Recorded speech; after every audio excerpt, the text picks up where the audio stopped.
سلام حبيباتي، ان شاء الله تكونوا كامل بخير وبصحه جيده. انا في نعمه والحمد لله، ربي يدومها عليكم وعليا ان شاء الله. اليوم حبيت يعني جيت نشارك معكم يعني بعض مقتطفاتي وش راح نعقب يعني في الصبيحه هذه. بما ان يعني انا غدوه راني راح نصبح يعني خدامه، باسكو على بالكم بلي كما راكم تشوفوا يعني خلاص الحجر وحنا الخدامين يعني عيطونا نخدموا. سمعنا غدوه ان شاء الله نروبروني الخدمه. اليوم يعني نط بكري دوكا يعني حنفطر ونسيق وندير الغداء، يعني راح نشارككم يعني وش راح ندير في الصبيحه تاعي هذه، يعني وش راح ندير فيها. لازم نكمل يعني اموراتي كامل اليوم باسكو غدوه نصبح خدامه ان شاء الله. انا هنا يعني حنفطر، وبعد ذلك يعني انا صراحه يعني شربت القهوه صباح، يعني كما نوض صليت برك شربت القهوه، لازم نشربها باش نحل بها عينيا، هي اللي تقعد لي كيما نقول تقعد لي راسي. وبعدها يعني دوكا ناكل حبيبات كاطو ونشرب يعني العصير تاعي هذا تاع داناو. ومن بعد نوض يعني للتسياق وندير الغداء، يعني حنخليكم تشوفوا واش راح ندير يعني في هذه الصبحه تاعي، خليكم معايا. هنا انا كبيت الماء يعني في الشومبرا، يعني حنسيق الحاله كامل. خرجت يعني حليت الطيقان، خرجت الفراشي تا هو برا، ويعني غسلت المعان تاع الفطور وجيت للتسياق. هنا راني كبيت الماء راح نسيق يعني الشنابر كامل. هنا حبيباتي انا بعد ما كملت التسياق جيت يعني ندير الغداء. انا هنا راح نبدا بالحاجه الاولى اللي راح نديرها، راح ندير تكشوكه باذنجان. خليكم معايا باش تشوفوا المقادير تاعها واش نحتاج فيها. انا هنا عندي زوج حبات كبار تاع باذنجان، قشرتهم وقطعتهم كما راكم تلاحظوا مكعبات. وهنا عندي حبه تاع طوماطيش كبيره كذلك قطعتها مكعبات كما راكم تلاحظوا.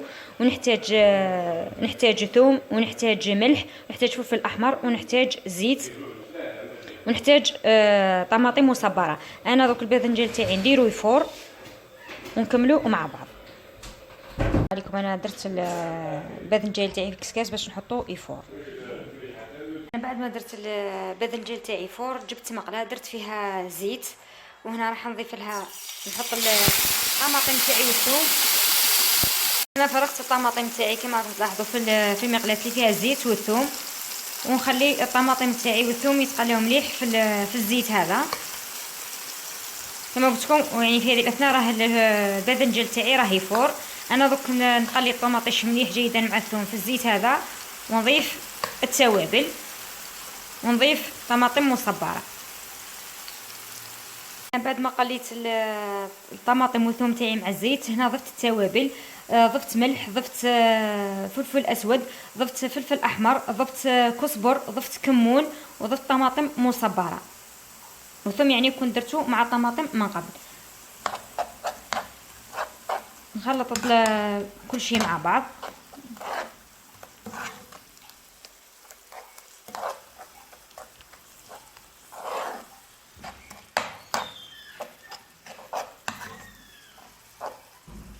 بعدها نضيف كاس تاع ماء، نضيف كاس تاع ماء ونخلط كل شيء مع بعض. هنا هاي لكم انا يعني الصلصه تاع الطماطم راهي تغلي، دوك نضيف الباذنجان اللي كنت فورته،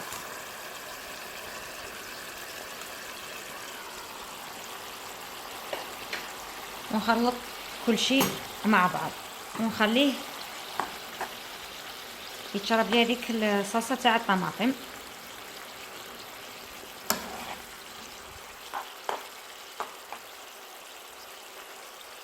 اوكي طيب نوري لكم شكله نهائي في صحن التقديم. هنا هاي لكم انا التكتوكه تاعي صار جاهزه، تكتوكه بالباذنجان. هنا يعني حطيتها في صحن التقديم. انا زينتها برك بشويه معدنوس، التزيين يبقى اختياري، تحبوا تضيفوا تحبوا ما تضيفوش.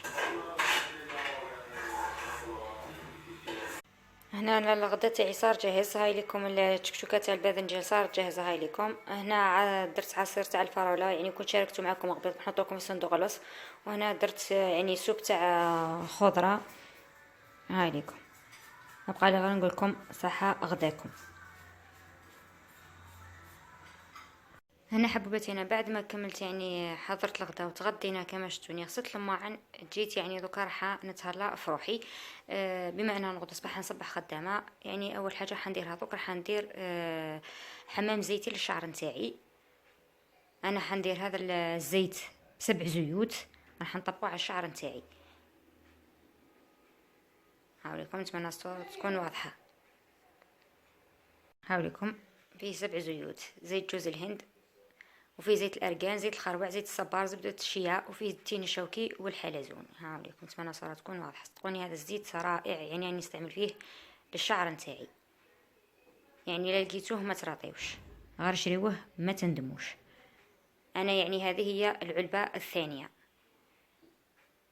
هاوليكم كيفاش جاي من الداخل، فيه ريحه يعني مليحه. انا هنا دوك نطبقوا على الشعر تاعي، نديرو حمام زيتي. وهنا بقى لي نقول لكم غير تهلاو في رواحكم، الى الملتقى في فيديو اخر ان شاء الله.